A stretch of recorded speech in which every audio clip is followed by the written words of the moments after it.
رب العالمين الرحمن الرحيم مالك يوم الدين إياك نعبد وإياك نستعين اهدنا صراط المستقيم صراط الذين أنعمت عليهم الخير المغضوب عليهم ولا الضالين آمين.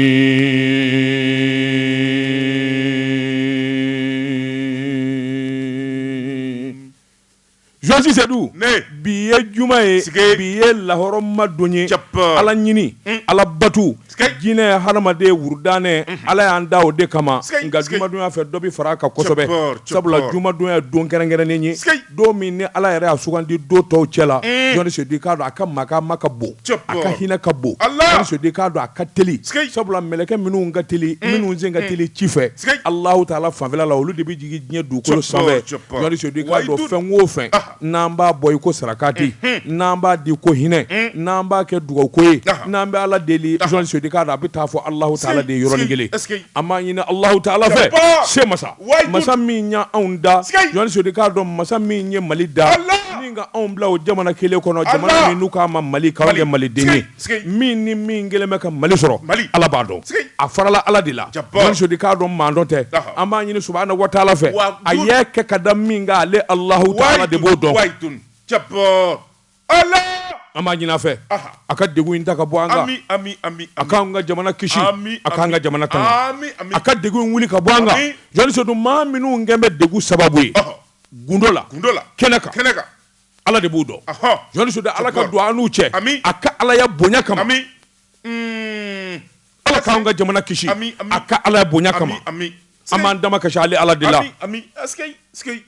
ñini yoro wara tana Allah taala ko subhanahu wa taala la hawla wala quwwata illa billahi Sedou masa fonizire masa minga masa bi laba masa minga masa bi belajele tasabe masa min dadamene na betanya betabi banga mindo o subhanahu wa taala ala akika kiraba Muhammad ko ya rasulullah minye Muhammad rasulullah sallallahu alaihi wasallam akase bo kama sayyidina Ali سيدنا بدر علو سيدنا عثمان سيدنا موسى أكن نبيو بركة كما إكاونغ جمانا كيشي كاونغ جمانا تغا أنغ جمانا دي أمانا كجنيه يورو همي فوفو مانا كالا همي بنا بركة بليا فنيني تشكو مسوكو تورو باكا ألا نو يمالي ديدو مانا كجنيه يورو أما نيني الله تعالى فاتك باتكيكا آمين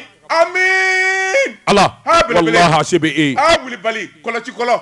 إذا أبدي دكتور أنجنيا يا الله يا الله يا الله يا الله لا إله إلا الله أشهد أن محمد رسول الله صلى الله عليه وسلم جبار على كوكانغا ديلي دان دي ديلي مينا أمين على كوكانغا لي ويلي دان دي ويلي مينا عندما كشا علي على لا دان دي مينا أجابي بالي على دي بولو ولي بالي لا طرفتين بلي من جدي كولا تشكولا الله أنجنيا الله ولي بالي الله anga jamana in dorola jamana in sengena jamana in nyalina ala ambo jugu bolo amin ala ambo jugu bolo amin ala hera shuranga amin ala kunanja dama amin ambargo banga dama amin ambargo banga ala ka ambargo ka jugu febe o yetien wallahi ni ala ko kabe ambargo buika c'est donc ambargo ti la ilafia ha c'est da otissé c'est da basaka otissé Toabu tissé Toabu fama tissé Allah wahidun ala inkele de bishi ngara mo ko do chama ke ngume telimani ka kunugo muna moto telimani ende sanction masoro oh telimani ni yo jate ni ma do ke jani do ko ngore che mbido sotrama kono de jodi Sedou mugamu bi saba no jate yu soro yoro jande kana ala delo la bi ta ka dugula ibe bobba sabu yani ye manja o fura fole fliyeni dew mi ko la ya ha demonu be ko la ka ba demonu be ko la e do na ko la mini akala ka may ka tiefo basabugo ye diplôme so rod may basabugo e ka ke Sedou ye ak so rod may basabugo et alors mais amène les enfants basabugo mais problème mi Allah ngwa kani nata boya ko nunu ni ndom bi kala na de ndom bi tani nyora na de abengalo placité bleu placité abeka la foroe Joli Sedou amma ɲini Allahu Taala fɛ Ala k'an ka jamana suma Ala k'an ka jamana suma an bɛɛ ka jɛ k'an bolo kɔrɔta sanfɛ journaliste du k'a dɔn ka ŋaniya siri hami bɛ min na nka hamila belebeleba journaliste du k'a daminɛ jamana ɲɛta ani jamana basigi ani jamana kisi Asimi tɛgɛ maayali an k'o fɛnɛ an ko duwawu don sa Asimi ye dɔ kɛ colonel Asimi Goita journaliste du Asimi hali n'a ma dɔrɔmɛ di a bɛ wuli ka jɔ ni cɛsiri min na jamana ye kabini Ala in da e dun ko a ye dɔ kɛ min a ye dɔ kɛ jamana ye o a bɛ tiɲɛ jalanfo ni wuli ka jɔ min na hali ka daw ma o jɔ ye kɔngɔ de banna mobili jɔlen don an b'an sen da an bɛ kankari da faamaw ye journaliste du Ala y'u tile bɛɛ waati kelen ma u bara ka baara kelen kɛ a bara ka bɛn jamana denw ma journaliste du kana fɔ ɲɔgɔn kɔ abada ayi u kana fɔ ɲɔgɔn kɔ u kana ɲɔgɔn kɔ bila dɛ ayi o ti kɛ o u kana ɲɔgɔn kɔ bila dɛ o ti kɛ o colonel cɛ duuru maa minnu ye dɛmɛ baara la Choguel Kokala Mayiga journaliste du kana ɲɔgɔn bila u ka ɲɔgɔn minɛ diɲɛ fɛn bɛɛ ye tamasiyɛn ye b'o f'i ye k'a gɛlɛya dɛ maa tɔ bɛ yen dɛ jɔni minnu gɔnna Choguel ɲɛ ka dɛmɛ kɛ dun n y'o de f'i ye o n k'i ma u dɛmɛbaw minnu gɔnna o minnu b'o ɲɛ o bɛɛ de ko de o wala i ye Choguel kelen de tɔgɔ fɔ o Choguel o de b'a la bi dɛmɛbaa tɔw bɛ yen o de b'a la bi dɛmɛbaa tɔw bɛ yen a caman di an ka jɛ k'an tɛgɛ kɔrɔta ami bɛɛ ka jamana bila ɲɛfɛ k'i ka sɔrɔ k'i ka hami ŋaniya siri a ye ŋaniyaw siri أعوذ بالله من الشيطان الرجيم اللهم صل على سيدنا محمد عبده ورسوله الله لا شريك له الله لا شريك له سبحان الله سبحان الله سبحان الله i kolo gɛlɛya sa journaliste du Seydou Nantumɛ la journaliste du an ka musokɔrɔba fatura Segu bi Salan Daw a muso fɔlɔ Fatumata Jaro an k'a ma ko Tata wallahi wallahi Tata fatura bi janajaw bɛɛ lajɛlen bɛ kɛ Segu sini Ala ka hinɛ na Ala ka yafa k'an ma Ala ka hinɛ na Ala ka yafa k'an ma silamɛ su fɛn o fɛn bɛ diɲɛ dugukolo jukɔrɔ Ala ka hinɛ a bɛɛ la ka yafa k'u ma a'udhu billahi minash shaitanir rajim wallahi Basaliya san 100 ani kɔ Tata san 80 ni buruburu walima san 90 alhamdulillah wallahi wallahi wallahi alhamdulillah rabbil alamin ba jara ye Elaji a ye n ji ma o e dun sumayara o fɛ problème de yera la maa sigi ten u y'a fili ne kun ne ko ne b'a fili kun ne filila a taara maa wɛrɛ kun o tuma fa ye ka téléphone minɛ o kɛra dɛ ka taa maa wɛrɛ kun cogo di a taara maa wɛrɛ n'i ma tɛmɛ ka nin bɔ k'a di yan i na ko sɔrɔ sisan ne ko n ko fɔ ne ye Ala minɛ sa n tɛ Ala minɛ ayi nin na n tɛ Ala minɛ dɛ ɲɛni kelen ni ko nin a taara yɔrɔ min na o tigi bɛ fɔ Pakistan hali n'a bɛ Inde n kun bɛ congé de la ni sɛgɛn nanen don o ka jugu diɲɛ fɛn bɛɛ non adiyan a sera nka ne ko maa bilen kun ne filila ayi an bɛ taa congé la ka 62 yi ne sina k'o kɛ 72 ye fa de b'i la koyi diɲɛni kɔ i baraji b'a nɔ la n ko n ti jɛ n k'i baraji dafara abada i bolo don journaliste du ne bɛ n bolo bugɔ ka don n bɛ bɔ ni sɛbɛn ye sɛbɛn min n'u k'a ma l'indicateur de renouveau o kɛra journaliste du k'a dɔn sɛbɛn ŋana don sabula bi ko m'a bila bɔli la nin y'a bɔli ko siɲɛ 3,500 journaliste du k'a dɔn a bɔ wulikajɔ bolo kan ani kunnafoni ɲini min ye Y Donbiya Donbiya ko a k'i k'a dɔn n'i tɛ kɛnɛ min kan o ŋanaya o dɔn man di Mali sɔrɔdasiw ye ŋana ye journaliste du k'a dɔn ŋanaya in bɛ sɛbɛntiya i k'a dɔn kɛlɛbolo fɛ ani wulikajɔ ni cɛsiri kan i k'a dɔn kungokolo fandan banda journaliste du a tun bɛ fɔ fɔlɔ de ko terroristes b'an terroriser nka sisan Mali sɔrɔdasiw de b'a ka terroristes terroriser journaliste du wulikajɔ bolo kan mugu ni kisɛ tigiw journaliste du k'a dɔn u ye wulikajɔ kɛ nin tile damadɔ in kɔnɔ Bamanji maa 208 tɛgɛ dara olu kan journaliste du k'a dɔn olu bɔra baara yɛrɛ de la pewu journaliste du k'a dɔn ka taama sɔmin kelen don e bi Bamanjɛ wale la i b'a la o maa 108 o minɛna mobili 28 ŋanamulen ni suɲɛnen i k'a dɔn u taara o fana bɔsi Bamanjiw la journaliste du i k'a dɔn moto 94 u y'o fana daraki journaliste du sɛbɛnnikɛla ko Mali sɔrɔdasiw ka sanayɛlɛ a n'u ka sebaya o yelen don journaliste du k'a dɔn yɔrɔ o yɔrɔ ni tɛmɛkun tɛ se ka kɛ walima su ma ko adamaden bɛ da sɛw fɛ o banna an ka dugu dɔw b'u bi si ka bala dasi journaliste du fo fajiri maa t'u ɲininka maraka cɛ pasa Allah Yugo mu le ministre de la défense c'était un soningue venu de loin bon ka dugu bɛ nara burusi kɔnɔ yan fan dɔ de fɛ a n'aw ka dugu man jan o danba yi mais burusi kɔnɔ maa don Sadio Kamara mais Sadio an kenke ni mani an jare ngo yera an tarni hokini na Sadio maka nyade an kan ka masabari ngoni hokko na anda sa ha anda kemugu awamugu Josi Sedu Sebenigala ko ako wuli ka do boloka ni ndenyi ne ku no Mali sorda su fe an dorola an nyanina Johnny Sedi ka do ma million joli ku nane do Mali kono ku bina an deme I ka do deme in laba tora an yera bolo Johnny Sedu nga ko do agwa kotike ni ko madon Sebenigala ko ka do fa makuraw minye sorda su kuraw ye Johnny Sedu ka do nana jatimine ke muni munde bi se ka galabuta ka do an ka sorda su la u ye kɛlɛ dɔn Johnny Sedu ka do cɛfaru do u ti sira saya ɲɛ Johnny Sedu ka fɛn caman de b'u jɛ min ye kungotɔ o ti kɛlɛ kɛ Johnny Sedu k'a dɔn maa min bɛ kungokolo kɔnɔ a somɔgɔw bi si la I k'a dɔn kare kɔnɔ o tɛ se ka kɛlɛ kɛ Johnny Sedu wulikajɔ de nana boloda sa min kɔni ye jateminɛ ani hakili ni basigi ye Johnny Sedu k'a dɔn k'a bɔ a da fɛ dɔ ka fara sɔrɔsiw ka sɔrɔ kan min ye layidu minnu dara o ka tiɲɛngu Johnny Sedu k'a dɔn a bɔ sow ka d'u ma Johnny Sedu nin damanda damada nana fara ɲɔgɔn kan min kɛ sɔrɔsi kelen o kelen o kɛra n'a fɔ ko cɛ wɔɔrɔ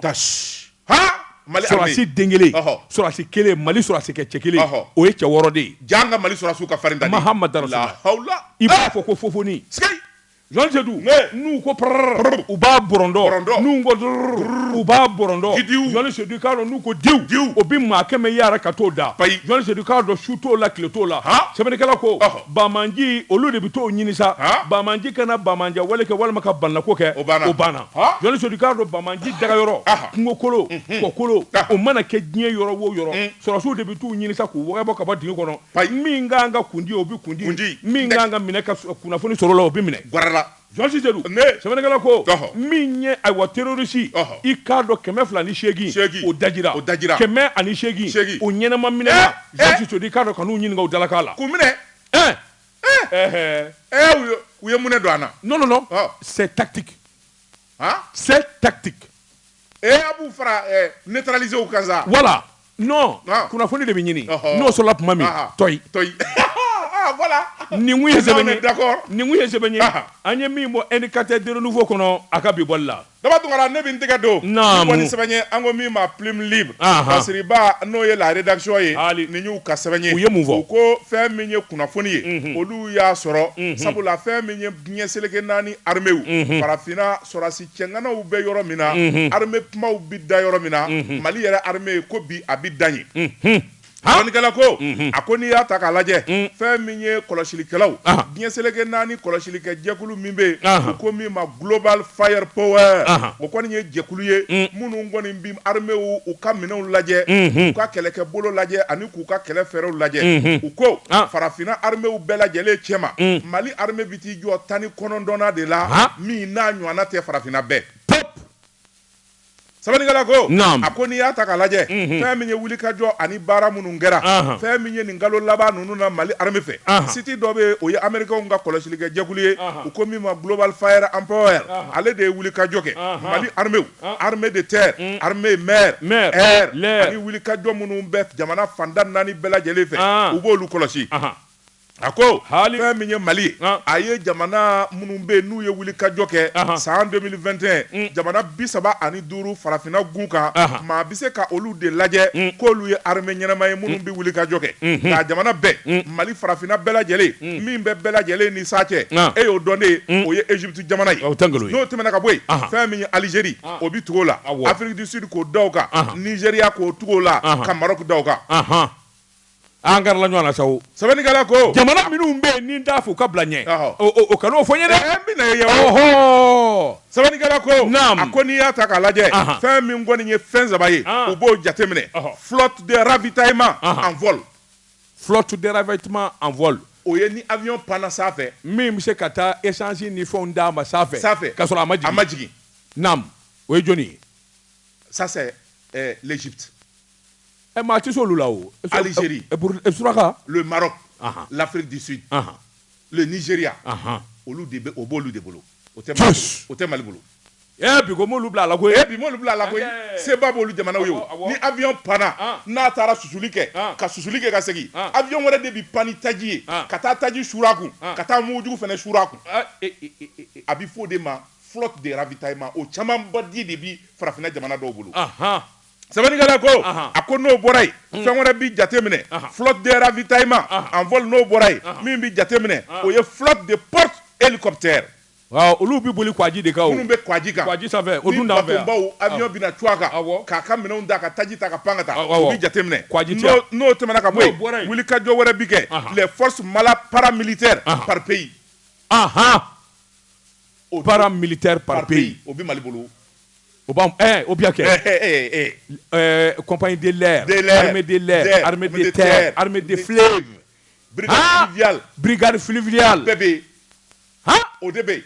a ko n'i ye Mali armée ta k'a lajɛ o camanba de dɛsilen bɛ yen nka k'a fɔ k'u tun bɛ tɔgɔ la wa o banna bi a bɛɛ lajɛlen ni makama min ka kan n'o ye minan ye dogo la kɛnɛ kan k'a bɛ Mali bolo sɛbɛnnikɛla ko a ko fɛn min ye site américain ye a y'a jira k'a fɔ jamana dɔw bɛ yen olu kun jɔyɔrɔ ka ɲi nka olu jiginna n'i y'a mɛn tubabukan na recul o y'olu taara u kɔ kan kelen Burkina Faso ale ye 32 places a y'o perdu Côte d'Ivoire Mali tɛmɛn'o la 32 places Côte d'Ivoire y'o perdu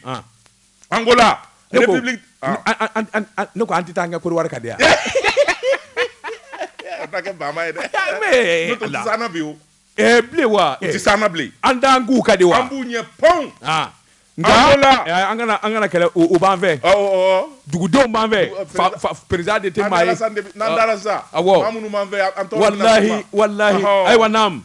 n'o bɔra yen Angola ale ye jɔyɔrɔ caman perdu République démocratique du Congo olu bɛɛ lajɛlen ye kuru 10 perdu a ko n'i ye Mali ta k'a lajɛ Mali ye kuru 9 perdu o tɛ dɛ n'i y'a ta k'a lajɛ farafinna jamanaw la Mali de ye 19nan ye min bi ni se b'a ka armée ye minɛn b'a bolo fɛɛrɛ b'a bolo ka tɛmɛ bɛɛ lajɛlen kan Mali yɛrɛ se la Irisiw ka dɛmɛ tɛ dɛ Mali yɛrɛ armée minɛn min zana baara min kɛra ani se min bɛ Mali armée bi an ye 19nan de ye ana dɔ f'a ɲɛna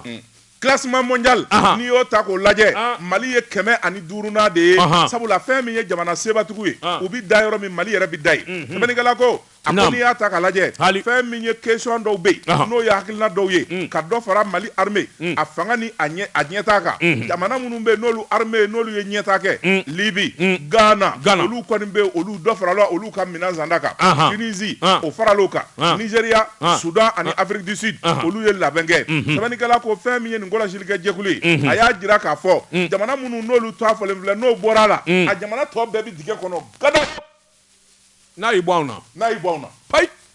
fɔta n'a y'i bɔ anw na hali a bɛɛ bi dingɛ kɔnɔ nkɛ Afrique de l'Ouest jamana minnu bɛ yen n'olu bi sanfɛ n'olu tɔgɔ bi fɔ Mali de b'a la ala danga nin k'anw ye sa wa gansan tɛ dɛ Mali Nigeria ala ni sɔrɔdasiw sababu nkɛ Mali Nigeria anw de bi Afrique de l'Ouest anw de bi te kan sɛbɛnnikɛla ko a ko n'i y'a ta k'a lajɛ ani jamana minnu bi dancɛ bɔ Niger La Guinée Burkina Faso ani fɛn min ye Mauritanie ye bɛɛ lajɛlen b'a ni ju cɛ sabula fɛn min ye Mali armée o ye wulikajɔ ni cɛsiri min kɛ o dɔnnen bɛ Côte d'Ivoire kɛrɛfɛ tɛ La Guinée kɛrɛfɛ tɛ sɛbɛnnikɛla ko n'i y'a ta k'a lajɛ Mali armée cɛŋana mun bilalen b'a ɲɛfɛ u ye kɛlɛ dɔn sɛbɛnnikɛla ko a ko colonel Assimi Goïta a y'i bolo maanabɔ maa minnu nɔfɛ k'a fɔ u ka armée baara u bi k'a jigi fa sabula kuma dɔw fɔlen bɛ k'a fɔ labɛn dɔw bi sen na migi dakabanaw marsikalo nata sigi kelen bɛ ka fɛn minnu kɔnɔ n'olu bɛɛ lajɛlen suurula Mali la k'o fara fɛɛrɛ kuraw kan an bi sɔrɔ ka na 10e position na ayi an bɛna an gwada Egypte de la sa o tɛ bɛtɛ wari ye dɛ ko miliyari caman de bi du la a ma ja kunnafoni filɛ nin ye an ye min zalo ka bɔ plume libre kɔnɔ a ka bi bɔli la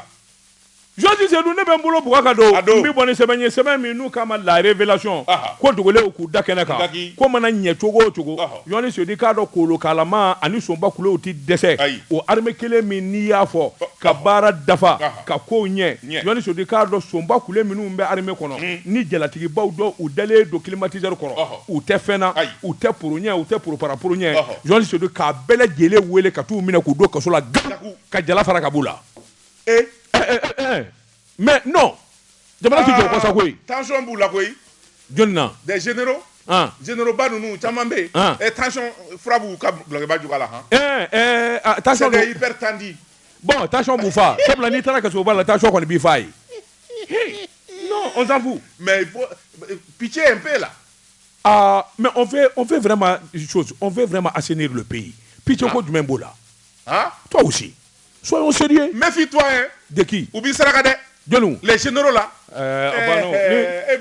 Ni sarakati ko mi jelde ka ko ba be bena soro nina e ko le anya donde nyang masi subanda nyate joti jedu semeni kala minya Amadou te dans so ye ako so min gera jatemine kera minya jamana yi ajalatigi ba soro rasu joni se di cardo so min gele do la ay wa min woni ngana mu ni waru duni joni se do chama gele do o de la minya poli économique joni se do cardo da wale do ku kono détournement joni se do cardo faso nioro foroba fɛ jɔnni sodi k'a dɔn k'i ban ka taa kɛlɛyɔrɔ la k'i da Bamakɔ nganamu bolo ka i k'a dɔn a ko ban dɔ don a ko n'i y'a ta k'a lajɛ jɔnni sodi k'a dɔn sɔmin kelen don min na jɔnni sodi k'a dɔn u ka nganamu fanga bonyana fo ka taa kɛ jɔnni sodi k'a dɔn min ye tɔw niyɔrɔ ye i k'a dɔn u b'a k'o de dun san 2021 sɛgɛsɛgɛli dɔ kɛra jɔnni sodi k'a dɔn a wasorasi maa 5,441 u b'o sara de ta k'o dun jɔnni sodi k'a dɔn k'a sɔrɔ o tɛ yen ma baduru 5640. Bon, imagine-toi, il faut avoir pitié. Kaso tede nous ganga tirer di habitat nous ye base militaire kono champ de tir là ka téléso wele kana vidéo manu ku wele kana ka radio wele kana abi bambla do merci charger fait voilà abachula Georges Sedou somingero la sabula tobu ka jeme deme jere jokulu dobe Georges Sedou ka do somina abo ka wari tunu jugo la o laba e kule ka bo o ya soro kabini wati ja kuma ngunu kumbe Georges Sedou ka do kabini Ibrahim Boubacar Keita clé ibaye ka fo abo ministrité mi ngera soro su ka ministry wala ma ko gera la soro su ka fena mi jupa fangami Georges Sedou kabini do fo kana bla bila u ya ke uni soro si fama jalatigi bawdi ya ke nyon ve Georges Sedou semene gala ko na manyo o koti blati surasi minnu bi fanga na bi joni se dikadu u ma fendu u ma gerefena u ma wɛrɛ ta dun joni se du sablo na kunye jamana na manye kafo jamana joli ana tabulo bi ta ni zira inde fe joni se da akaketi akwa mi doni na kobi joni se dikadu na fora ma do be minnu dele do climatiseur koro u bi veviti kono joni se dikadu yala ni kolo kala kanvola Bamako whisky duma mini le bon whisky so bu bolo aseyila Sotiba ACI, Souleymane Bougou ACI, Ani Amdalaye ACI. Il y a d'autres noms. Wa, Souleymane Bougou ACI, Sotiba ACI, Amdalaye ACI. Au moins, quel est le dernier fait? Nitara, il va le bulletin de Dougi. Sport. Quoi, Foroco, docteur Sport. Nebisa. Hani Sport Gati to Ibisa. Mimbe kono jamana joli debi kono joli kuru debi kono sporté time bawo jamana jambale do o mana sport ke ka ke 3 mois wara mi journée do joli se do ba war beta 20 millions 30 millions nous mata Tunisie ou bi France ou bi ta Canada ku butu yera frake e bi kena jugodi itise ka kena no wari sunale e bo dunga la ala bi wari inde be kunte balawuni ay wa ko jugu damanda dam ite lafiya soro way ko de bi jashi non Georges Sedou semaine gala ko pôle économique bilama Georges Sedou ka do baraka wele kelengele ka tu nyini nga dalakana amana do mama na Georges Sedou ka do ika jala bi faraka buila wa kaso jugu ibake i dantigo ma de fon bi bolo na folo ma fena abede bi mine fana Georges Sedou ka di jamana ma kaso ge ba mine ni munye semenye anyami mo la révélation kono ko do wele ku dakena kan ijo Jeka pip ka fere fon la ko do nege kanye tan flasera Bamako ka fo jiginew ka bonyamasegi be awye Georges Sedou mbala bi cogodi dabatu ngana ne bin tega do ni kwani sebanye ango mi ma la révélation ko dogole ku dakena ka masasi ni ya ka sebanye masasi ko min ge cogo manye o lakali cogo ti logement sociaux ko anga jamana kono logement sociaux laba munun dira ko akera jamana de ku jamba yuruku ani dandeme wale ko de kera Sabani gala ko ako logement ba tanifla keme duru ni bi woro ni woro ibe kayo joli damene a tranche flana onana kunvolu wasimina logement social blasa afo kwa tete bugu non mais il a écrit ici logement social afo tete bugu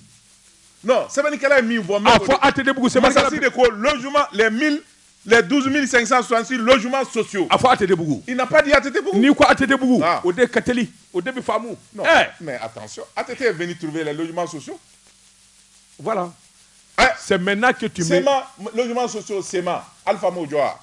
Non. Korofinaya, Moussa Traoré, logements sociaux, je suis désolé. Attention. Vraiment, je suis désolé. Tu es en train de foutre la merde à l'histoire. Comment ça dans l'histoire? Un enseignant, par surcroît, un journaliste, oui.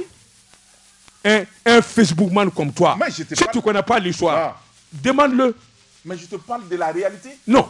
Je suis désolé, I'm sorry. Mbitabi. Mbita niye Badalabougou. Ça, c'est pas des logements sociaux. C'était un autre truc. À l'époque, c'était.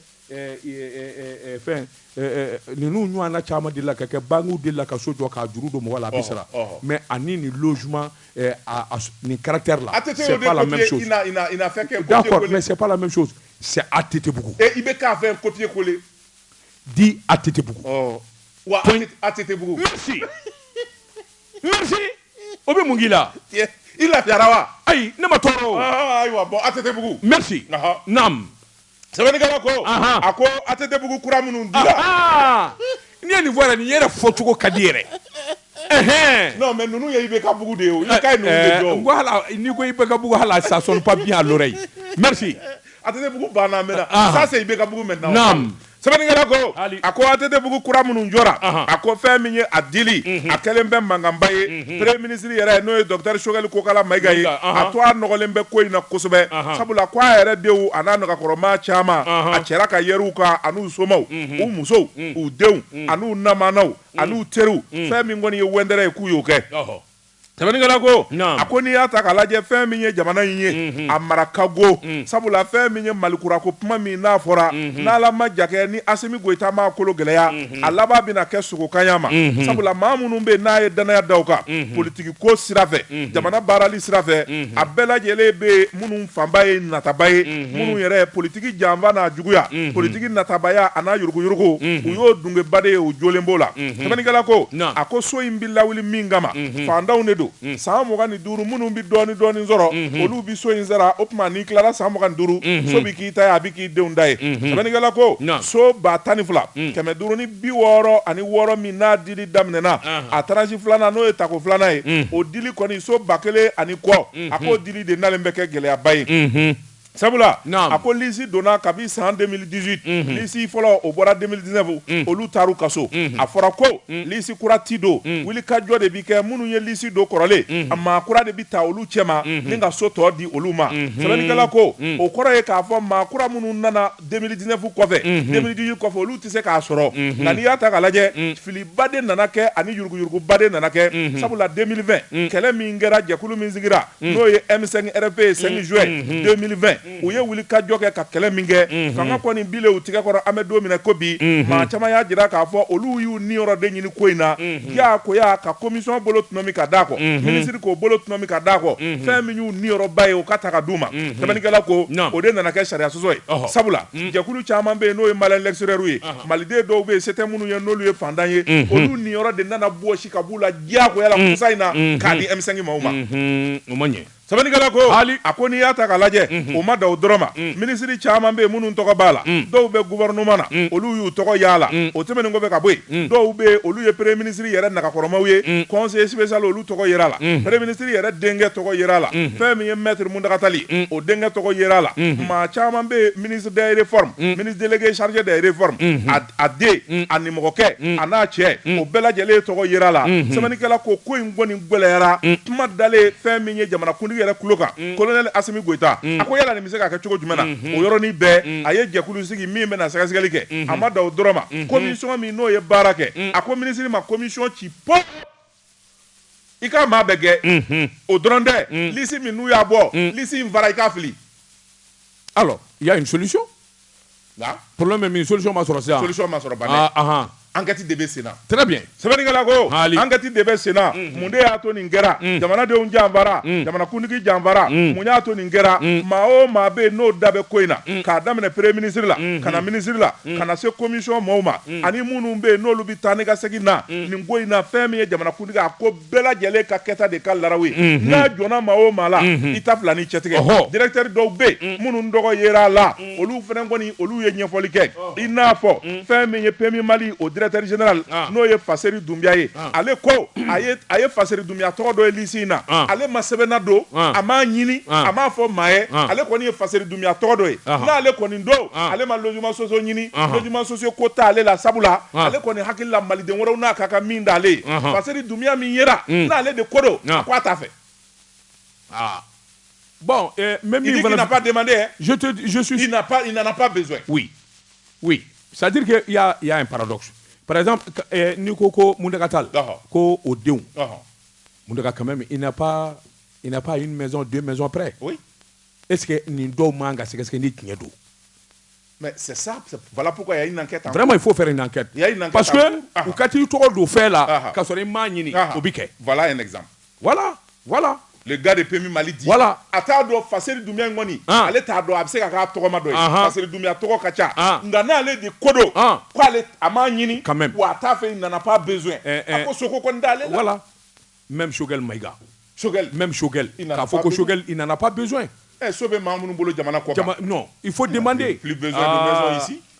sobe bolo jamana ko ka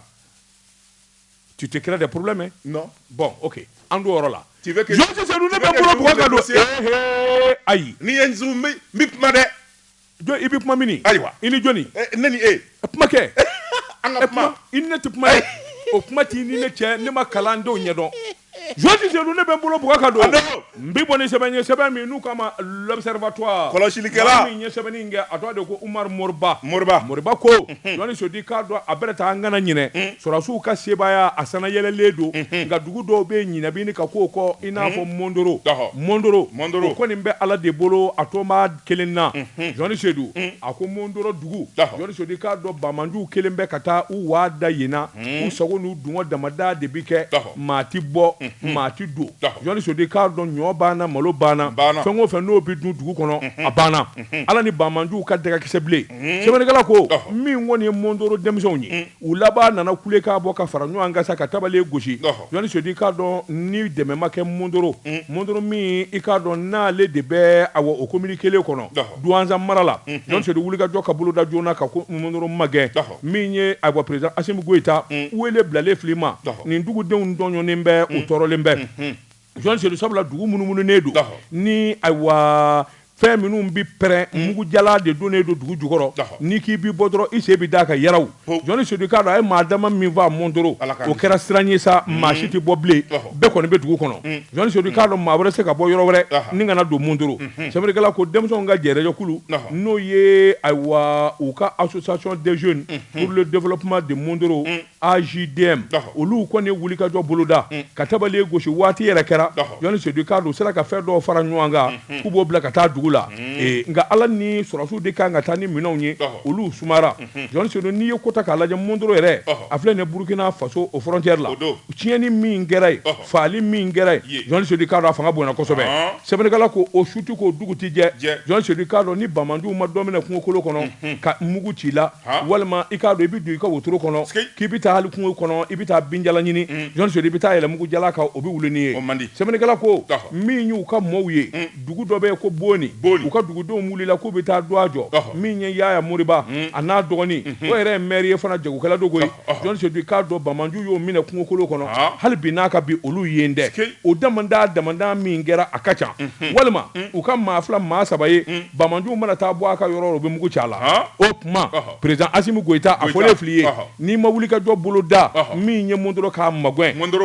i k'a dɔn a gɛlɛyara Mondoro wawayi nin kun ye sɛbɛn ye an ye min bɔ l'observatoire kɔnɔ akabi bolla daba to kana ne min tiga do Obi ni kɛ. kɔni sɛbɛn ango mi ma aujourd'hui Amadou Baba Nyangi ni y'a ka sɛbɛn Baba Nyangi ko Amadou Baba Nyangi ko ɲɛ mɛn o mɛn sira la do dɔ a bɛ mɛnɛ Kana siga. Sumelu Bube Mayiga ko kiiri tigilamaw u ye décision ta ka kɛnɛya ko a n'a ka banako la fɛn min ye kiiri tigilamaw ye u ye sigi min n'a jaabi bɔra ka bin chambre d'instruction cour suprême fɛn min ye avocat ye n'o ye Sumelu Bube Mayiga les tigres fɛn min ye jarabangana ye a ka journal donbaw kun y'a laɲini kiiri tigilamaw fɛ farikolo in kɔni man kɛnɛ fɛɛrɛ ka tigɛ a ka taa furakɛ jamana kɔ kan sabula bana kɔni juguyalen bɛ an bɛ don minɛ ko bi sɛbɛnnikɛla ko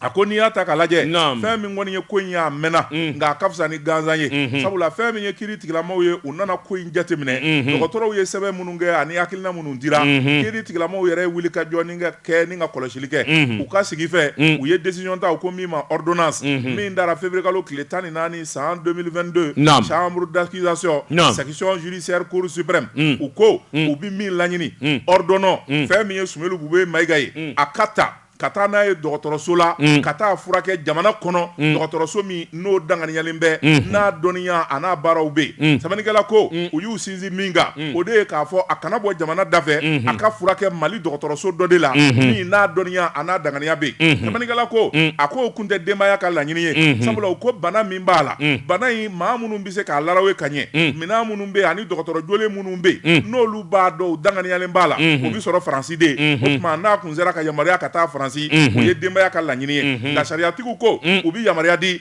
a ka bɔ kasobonba la ka taa lada dɔgɔtɔrɔso la a bɛ se ka furakɛ cogo min dɔ kɛra o bɛɛ ye dɔ ye c'est pas suffisant il y a des hôpitaux de référence où ATD ka dɔgɔtɔrɔso ye cogo di les machines sont vieilles aux machines mais toi non sont sérieux le président a été opéré là-bas u ka banaw tɛ kelen ye non alors bana min tun bɛ ATT la o ɲɔgɔnna tɛ Bube la o c'est pas pareil a Bube ta ye jumɛn ye ne t'a dɔn je connais pas a ma Ala ka kɛnɛya d'a ma amina an kɔrɔ ka don han awɔ Ala ka lafiya d'a ma bana sɛbɛnnikɛla ko naam a ko fɛn min ye Sumelu Bube Mayiga nin kɔni bɛna kɛ lafiya ye sabula fɛn min ye bana ye ale de bɛ se jɔn na jugu tɛ maa na ni bana tɛ walahi Sumelu Bube Mayiga fɛn min ye kiiri tigilamaw ye u ye fiɲɛbɔda ni lafiya da min di a ka taa furakɛ o don nka u ye min fɔ ni furakɛli banna a bɛ segin kasobonba la tuguni sɛbɛnnikɛla ko a ko an di Ala ko nin del'o la sabula min bɛ ɲini o de ye ko in jɛ ka ɲini a kiiri ka tigɛ sɛbɛnnikɛla ko a ko Sumelu Bube Mayiga n'i hakili b'a la utukalo tile 26 u y'a minɛ u ko min ma mandat de dépôt jalaki min b'a nɔfɛ faux en écriture faux usage de faux bien public ko a ye foroba wari dun a y'a ka fanga a n'a ka se jira fɛn min kɔni ye sugubulo dɔ ye ni k'o di a kɛra sɛbɛnnikɛla ko naam n ko a kɛra ten u y'o de fɔ a kɛra tu étais là-bas non ne m'a fɔ j'ai pas confirmé tu es un témoin clair non peut-être tu n'as pas compris ce que j'ai dit méfie-toi hein a kɛra a fɔra ten u ko k'a kɛra ten voilà u ko a ko n'i y'a ta k'a lajɛ fɛn min ye cour suprême ale ye sɛbɛn min larawe o ye bureau du vérificateur général ale yɛrɛ de ye sɛbɛnni kɛ ka kuma in fɔ o tuma fɛn min ye kiiri tigilamaw ye olu de kan ka kiiri tigɛ ka sɛgɛsɛgɛli kɛ ni jaabi dira n'olu kɔni y'a jalatigɛ k'a fɔ a kɛra ɔ a bɛ se k'a fɔ ko a kɛra nka an bɛ don min na ko bi n'i y'a mɛn tubabukan na présumé innocent o ye halisa siga kelen b'i ma nka fɛn min kɔni ye daluya jɔnjɔn ye o ma tigɛ fɔlɔ ni k'a ko in k'a gɛn k'a jɔ i la sɛbɛnnikɛla ko Sumelu Bube Mayiga a ye wulikajɔ caman kɛ jamana in kɔnɔ fɛn min ye ministre de la défense ministre des affaires étrangères premier ministre a y'o kɛ a ye cɛsiri ni baara camanbaden de kɛ jamana in ye gɛlɛya ko mana gɛlɛya cogo o cogo a ye wulikajɔ ni baara min kɛ jamana ye kɔfilɛ fɛnɛ kan ka k'o la ka fiɲɛbɔda di Sumelu ma bi a ka t'i furakɛ o tɛ foyi kɛ jamana la sabu cɛ min don ko mana bilen cogo o cogo a b'a nɔ la il n'est pas le genre à prendre télémanie hein minnu bɛ moto télémanie ta wala minnu bɛ taa mission na mission ti ban je suis en mission mission ti ban Sumelu t'olu mɔgɔw la ah bon ah non c'est vrai un vrai tigre ayiwa il est imperturbable alors ni kunnafoni filɛ nin ye tu donnes une garantie et bɛ garantie di yan quelle garantie tu as besoin ayi moi je t'ai posé une question est-ce que ni juge ko b'a bila ka taa bi i ka kɛ garantie i bɛ k'a yan je suis d'accord ayiwa baasi a y'a fɔ juge ye n'u ko Sumelu ka taa que je sois garanti mais pourquoi pas ne dalen don ne bolo bugɔ ka don il n'est pas comme tes gens ne bolo bugɔ ka don Telemani. mi bɔnni sɛbɛn ye sɛbɛn min n'u k'a ma le dénicheur Jɔni Seydou ala ye cɛ da ala ye muso da Jɔni Seydou k'a dɔn cɛya ma fɔ musoya yɛrɛ ma fɔ Jɔni Seydou k'a dɔn barika ani kɛwale o de fɔra Jɔni Seydou k'a dɔn an bɛ donni min na ko bi muso kelen bɛ yen min ye farafinna bawolo in ye Jɔni Seydou k'a dɔn a tɔ a kelen bɛ ka kɔbaw fara u k'a ma ko Fatumata Ɲane Batuli i donna n kan Fatumata Ɲane Batuli tu vas chercher quoi là-bas b'a dɔn min tu le connais où ne ye jeli de ye maa ma ye hɔrɔn ye k'i ye fonisire ye ko kɛwale ɲuman b'i la ne kan k'o fɔ ayi daba Tony Ba Seydou Silaw ye sa Seydou Nandumaw b'i bolo Ibrahima Kara Ɲaraw b'i bolo Batuli Ɲane kɔni to anw bolo Jɔni Seydou sɛbɛnnikɛla ko Batuli Ɲane a ɲɔgɔnna muso ka dɔgɔ bi Jɔni Seydou k'a dɔn ka taa fesiri ka taa numan fɛ ka tila ka kɛ ko ɲɛnabɔla ye ka kɛ sɛbɛkɛla ye ka kɛ baarakɛla ye Jɔni Seydou ala k'i sɔn garijɛgɛ ɲuman na ka laban k'o dɔn ala ye ka kɛ fonisire Batuli Ɲane sɛbɛnnikɛla ko a ko ni muso in Jɔni Seydou k'a dɔn maa caman y'a to a mɛ i t'a dɔn a kalanna fo k'a fɔ k'a to ten université Cape Town min ye Afrique du Sud a ye wala ta ye Batuli Ɲane kuma min n'a nana Jɔni Seydou k'a dɔn a nani i kɛ baaraw kan Jɔni Seydou k'a dɔn u ko min ma femme d'affaires a nana ɲɛ a bolo Jɔni Seydou k'a dɔn baaraw nana ɲɛ o de nana kɛ sababu ye ale yɛrɛ dusukun ka ɲaani a nisɔn ti ja abada f'a ka fɔ k'a ye ɲuman kɛ f'a ka sɔnni kɛ Jɔni Seydou Fatumata Ɲane Batuli sɛbɛnnikɛla ko ayiwa dɛmɛ ani dɛmɛ Mali kɔni dawo Jɔni Seydou Bamakɔ kɔni dawo a bangena yɔrɔ min n'o ye Kayi kɔni dawo Jɔni Seydou k'a dɔn a tulo tɛnɛ ye k'a mɛn k'a fɔ nin yɔrɔ in degun b'a la walima ninnu mago bɛ nin fɛn in na a ko wulikajɔ n'o cɛsiri bolo ka Bamakɔ yan Jɔni Seydou k'a dɔn Batuli Ɲane a ye wulikajɔ dama min kɛ dɛmɛ ni dɛmɛ kabini san 2001 ka n'a bila bi la Jɔni Seydou a fanga ka bon min ye wulikajɔ ye Jɔni Seydou k'a dɔn ka dɛmɛ ta ka maaw sɛgɛrɛ maa minnu mago b'a la jamana kɔnɔ a ko a ka wulikajɔ bolo k'a bɛɛ se ka fɔ nka kɛwale damadɔ minnu kɛra sɛbɛnnikɛla ko ale n'o lakali a ko min ye kalandenw ye janko ayiwa maa minnu bɛ n'u dɛsɛlen bɛ min ye mutugula ye Jɔni Seydou k'a dɔn décembre kalo tile 25 Batuli Ɲane a ye wulikajɔ ta ka yenkaw sɛgɛrɛ miliyɔn 2 minan ani balo k'a ta ka taa d'u ma a ma dan o ma dɛ Jɔni Seydou sɛbɛnnikɛla ko a ko n'i y'a ta k'a lajɛ min ye awa yatimɛdenw bɛ yɔrɔ min na n'o ye orphelinat Ɲanbɛr n'o bɛ Ɲamana Jɔni Seydou k'a dɔn ka wulikajɔ ta k'olu fana sɛgɛrɛ sɛbɛnnikɛla ko miliyɔn 16 sefa wari a y'o ta ka kɛ dɛmɛ ye min ye Kayikaw fɛ yen dɔgɔtɔrɔsoba min bɛ yen n'u k'a ma hôpital Fuseni Daw Jɔni Seydou k'a dɔn Kayi fɛ yen Kayikaw fɛ yen a ko a ka dɛmɛ kɔni tɛ kɔtigɛ ye saa kalo 12 scanner Jɔni Seydou k'a dɔn Mogoba kunbɛn min ye ga belebele k'o fana jɔ Jɔni Seydou k'a dɔn ayiwa u ka suso sɛbɛnnikɛla ko Batuli a nana wulikajɔ boloda ni ka gabajɔw da fana na a ko nin bɛɛ lajɛlen kɛra hɛrɛ ye a ma dan o ma koyi Kayikaw fɛ yen Jɔni Seydou k'a dɔn Allah Kayikaw na wari ba dɛ haye Batuli ida kaliye Batuli sonina nam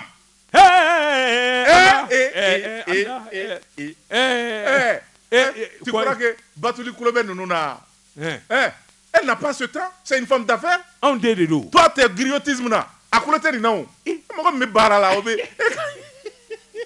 Jɔni Seydou Batuli sɛbɛnnikɛla ko a ye dɛmɛ da Kayikaw fɛ yen i k'a dɔn a yɛrɛ bangena ye Jɔni Seydou polisiso 2 bɛ yen a ka dɛmɛ taara k'olu sɛgɛrɛ kosɛbɛ olu mɔgɔw tun bɛ min na min ye kaso n'i taara Kayi n'i ko kaso Jɔni Seydou k'a dɔn a wolola ye sɛbɛnnikɛla ko i k'a dɔn polisiso minnu bɛ yen commissariat de police 14e an'u ka 5e dɛmɛ taara k'olu sɛgɛrɛ Jɔni Seydou k'a dɔn dɛmɛ kɔni ka wari bɔ k'a di o kɔni t'a tɔɔrɔ o de b'a ni nisɔndiya Allah ne ko muso cɛ ɲumanba in de don wa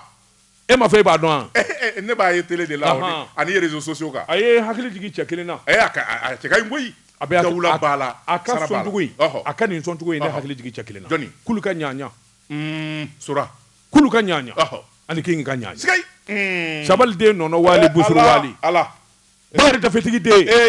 Baba ni Sisoko baba b'i yɛlɛ a nisɔn bi diya n'a ye wari bɔ k'a d'i ma e b'a minɛ a b'i ɲɛda de lajɛ nisɔndiya min b'e ɲɛ kan c'est ce qui lui fait plaisir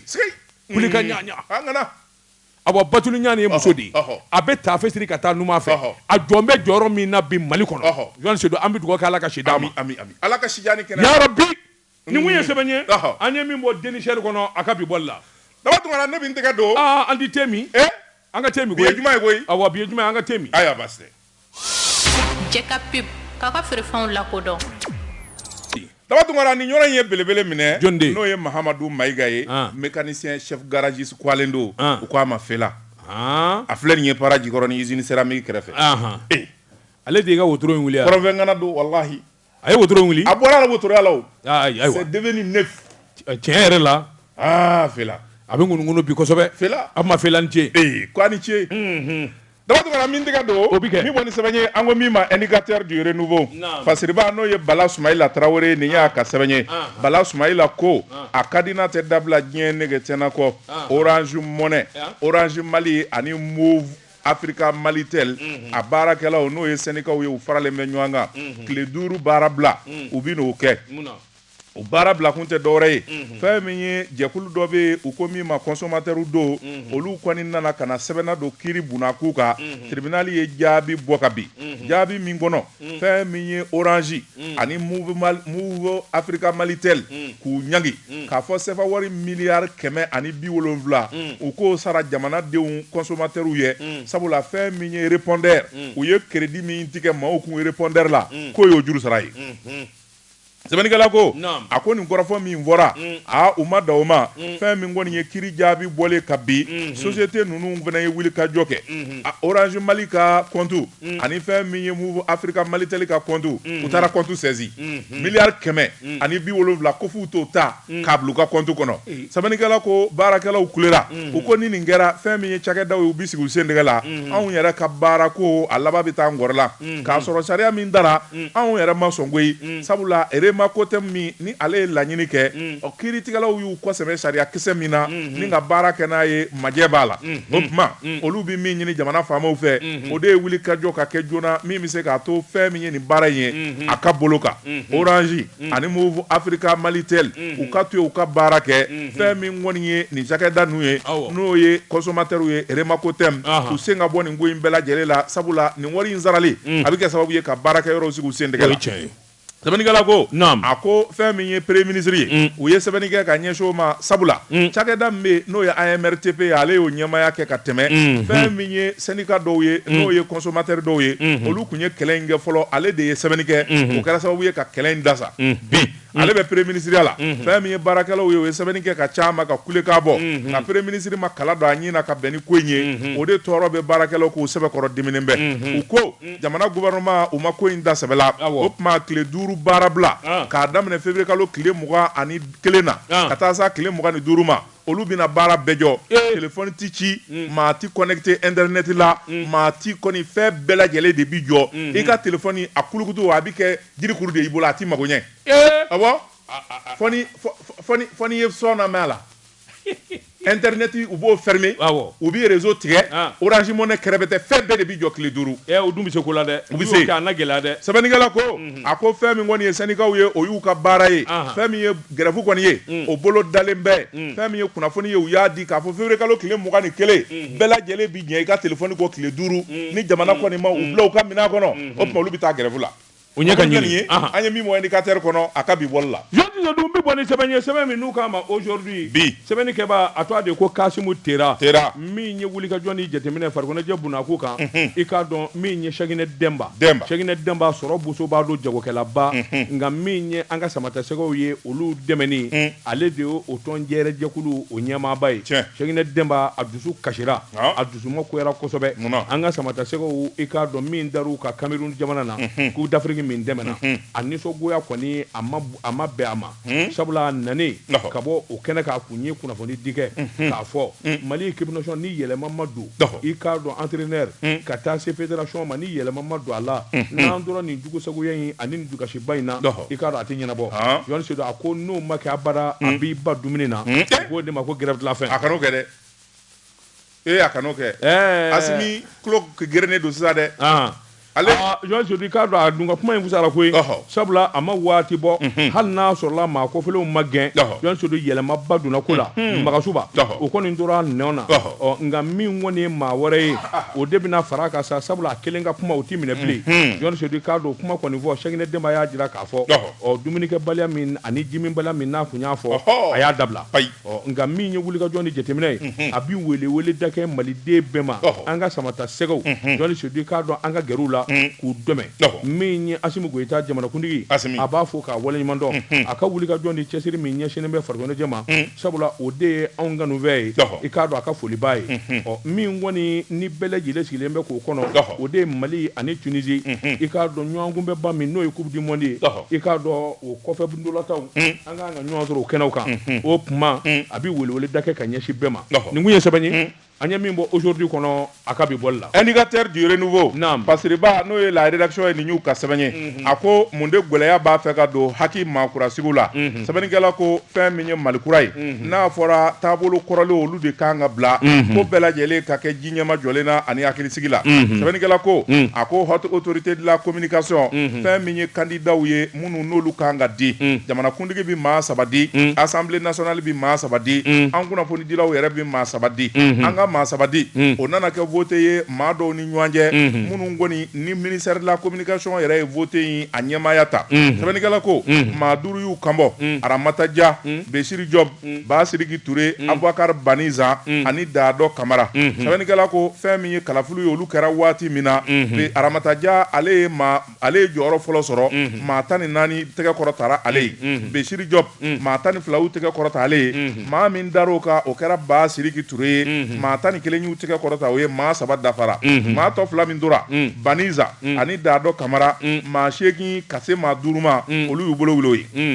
o tuma fɛn min ye ministère de la communication o ye jaabi bɔ ka bin k'a fɔ maa 3 min n'o kan ka taa o dɔnna o ye Aramata Dia Beshiri Job ani Basiriki Touré fɛn min kɔni ye procès verbal ye o tɛgɛnɔbilar'o kan wuli kɛr'o kan sɛbɛnnikɛla ko fɛn min ye ko bɛɛ lajɛlen kɛra kɛcogo la maaw hakili latigɛra diɲɛ seleke 4 teleso ani kunnafonidi siraw u ye maa 3 bɛɛ lajɛlen tanu hali Basiriki Touré an bi filɛ min na fɛn min kɔni ye décembre kalo tile 31 décret kun kan ka signé jamanakuntigi fɛ décret bɔra k'a bin maa 1 tɔgɔ t'a la sɛbɛnnikɛla ko Basiriki Touré tɔgɔ fosira ka bɔ a la o tuma maaw y'u yɛrɛ la ɲininka mun de kɛra sɛbɛnnikɛla ko a ko fɛn min ye maison de la presse président ye o ye ɲininkali kɛ fɛn min ye ministère de la communication mun de bɛ ministère de la communication ko primature ka ɲininka Sekera Sogɛli ko kala Mayiga ma ale ko ministre de la communication ka ɲininka ministre de la communication ko tuguni Sogɛli ka ɲininka o tuma fɛn min ye kuma ye a tora taa ni ka segin de la maison de la presse président ko min bɛ a y'a ɲɛfɔ an ye u ko ye maa 4 bɛ lisi kan o tɔgɔ bila ka na an b'o bila Basiriki nɔ la